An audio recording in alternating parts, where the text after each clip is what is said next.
आज हामी चार्ली च्याप्लिनको बारेमा निकै राम्रो र प्रेरणादायी भिडियो लिएर आएका छौं। हजुरहरूलाई कस्तो लाग्यो प्रतिक्रिया दिनुहोला। समग्रमा आजको भिडियोमा चार्ली च्याप्लिनको परिचय अनि उनीसँग जोडिएको अनौठो तथ्यहरू साथै उनको जीवन बदल्ने प्रेरणादायी भनाइहरूलाई पनि समावेश गर्नेछौं। साथै उनको दुःखद जीवन कहानी अनि सफलताको बारेमा पनि उल्लेख गर्नेछौं।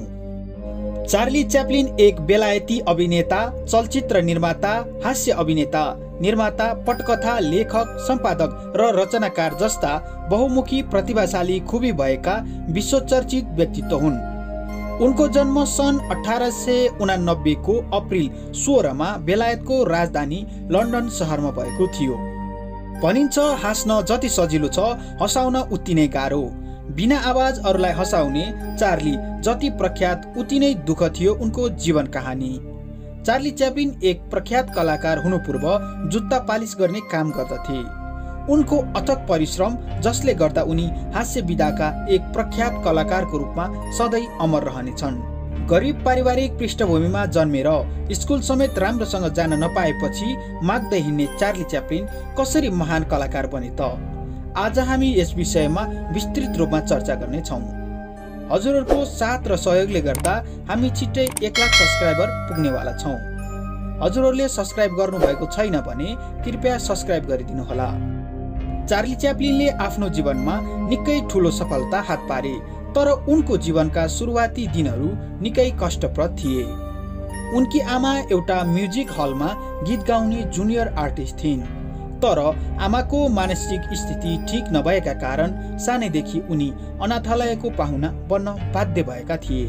सुरुमा हामी चार्लीको बारेमा केही रोचक प्रसङ्गको चर्चा गर्नेछौँ। त्यसपछि उनको बाल्यकालको दुःखद कहानीदेखि सफलतासम्मको सम्पूर्ण जानकारीहरू समेट्नेछौँ।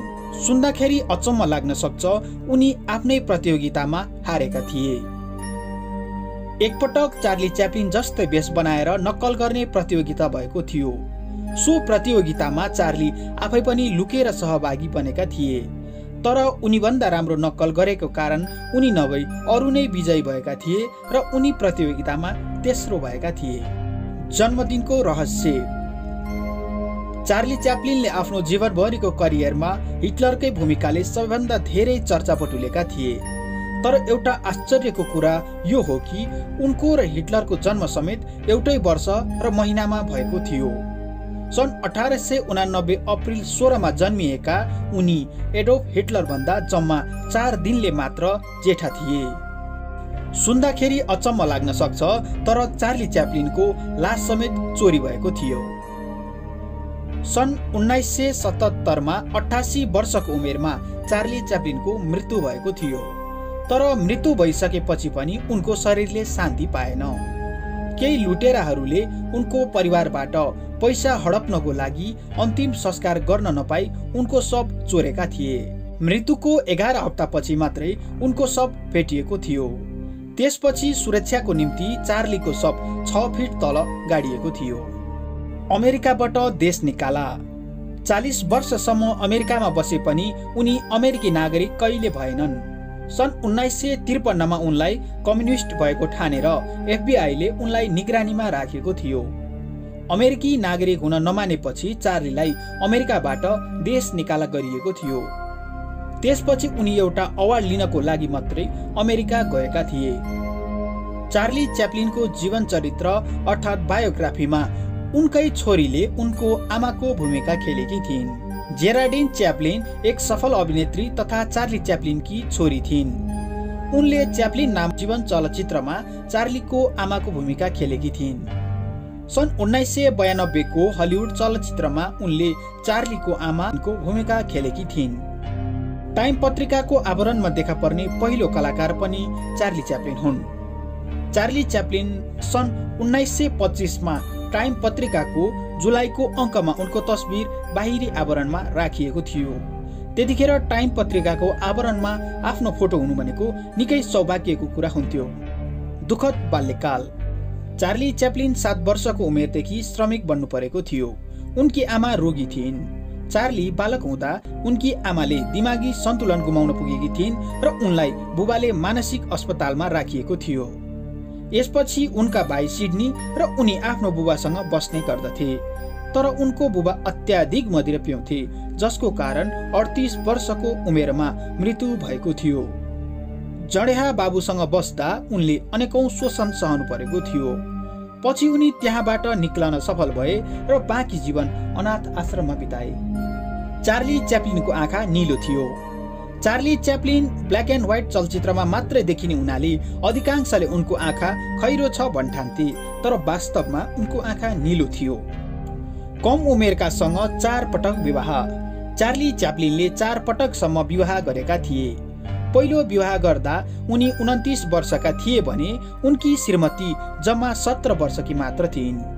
तर उनीहरूको सम्बन्ध लामो समय टिक्न सकेन र फेरि 16 वर्षीय अभिनेत्री लिटा ग्रेससँग विवाह गरे। विवाह गरेको केही दिनमा उनले लिटाको पेटमा पहिले नै बच्चा रहेको थाहा पाएका थिए। डिभोर्सको क्रममा लिटाले सो बच्चा चार्लीकै हो भनेपछि उनले अदालतमा लामो र तनावग्रस्त मुद्दा खेप्नु परेको थियो। 3 पटकसम्म रगत परीक्षण गर्दा पनि उनको बच्चा नभएपछि उनले सो मुद्दा त जिते, तर पनि उनले अर्काको बच्चाको लागि धेरै मूल्य तिर्नु पर्यो। यसपछि पुनः 47 वर्षको उमेरमा 28 वर्षीय युवतीसँग विवाह गरेका थिए। उनको अन्तिम विवाह ओना ओनिलसँग विवाह भएको थियो। अन्तिम पटक विवाह गर्दा उनी 54 वर्षका थिए भने उनकी श्रीमती ओना 18 वर्षकी मात्र थिइन् र ओनाले चार्लीलाई अन्तिम समयसम्म साथ दिएकी थिइन्। 2000 जना भन्दा बढी महिलाहरूसँग यौन सम्बन्ध। एकचोटि चार्ली च्याप्लिनले 2000 भन्दा बढी महिलाहरूसँग सम्बन्ध राखेको खुलासा गरेका थिए। उनले 4 पटक विवाह गरेका थिए र उनीहरू मार्फत मात्र नै 11 सन्तान भएका थिए। एउटा ग्रहको नाम पनि चार्ली च्याप्लिनको नामबाट राखिएको छ। सन् 1881 अक्टोबर 4 मा फेला पारिएको एक ग्रहलाई चार्ली च्याप्लिनको सम्झनामा उनकै नाम प्रदान गरिएको थियो, जसको नाम हो 3623 च्याप्लिन। चार्ली च्याप्लिनको प्रेरणादायी जीवनबाट धेरैले धेरै कुराहरू सिक्न सक्छन्। उनका केही भनाइहरू यस्ता मर्मस्पर्शी छन् जसले दुःखमा नआत्तिन र धैर्य गर्न प्रेरणा दिन्छन्। हाम्रो सोचाइ नै बदलिदिने चार्लीका 10 भनाइहरू यस प्रकार छन्। 1. ऐना मेरो सबैभन्दा असल साथी हो, किनकि म जब रुन्छु तब ऊ कहिले हाँस्दैन। 2. यो दुनियाँमा कुनै पनि चिज स्थायी छैन, हाम्रो दुःख पनि स्थायी होइन, त्यसैले हामीले दुःख पर्यो भनेर आत्तिनु हुँदैन। 3. म सधैँ झरीमा घुम्न मन पराउँछु ताकि कसैले पनि म रोएको नदेखोस्। 4. नहाँसिकन बिताएको दिन बर्बाद गरेको दिन हो, वास्तवमै सदैव हाँसिरहनुहोस्, खुसी रहनुहोस्। 5. यदि तपाईँ मुस्कुराउनु भयो भने थाहा पाउनुहुन्छ कि जीवन अझै पनि मूल्यवान छ। 6. मेरो दुःख कसैको हाँसोको कारक बन्न सक्छ, तर मेरो हाँसो कहिले पनि कसैको दुःखको कारण नबनोस्। यो वास्तवमै उत्कृष्ट विचार हो। 7. केही पनि नगर्ने तर कल्पना मात्रै गर्नुको कुनै अर्थ छैन, अर्थात् मनमा चाहिँ अनगिन्ती योजनाहरू बनाउने तर त्यसलाई लागू नगर्ने हो भने योजना बनाउनुको कुनै उद्देश्य हुँदैन। 8. मलाई लाग्छ सही समयमा गलत काम गर्नु जीवनको कयौं विडम्बना मध्ये एक हो। 9. आवश्यक परेको बेला साथीहरूलाई सहयोग गर्न सजिलो छ, तर उसलाई आफ्नो समय दिनु सदैव सम्भव नहुन सक्छ। वास्तवमै हामीले यो कुरालाई बुझ्नुपर्ने हुन्छ। 10. यदि तपाईले सधैँ तल मात्र हेरिरहनु भयो भने इन्द्रेणी कहिले पनि भेट्टाउन सक्नुहुने छैन। आफ्नो अमूल्य जीवनमा चार्लीले 2.5 दशकसम्म बेरोजगारी र गरिबीको बाढीमा डुब्दै उत्रँदै सन् 1913 मा ब्रिटिसको एउटा सङ्गीत कम्पनीसँग अमेरिका आएका थिए। त्यति बेलाका प्रसिद्ध फिल्म निर्माता माइकसँग चार्लीको सम्पर्क भयो। माइकले चार्लीलाई आफ्नो फिल्ममा एउटा हास्य भूमिका दिएका थिए। त्यो फिल्ममा मेहनत साथ काम गरेका चार्ली एकाएक चर्चित बने।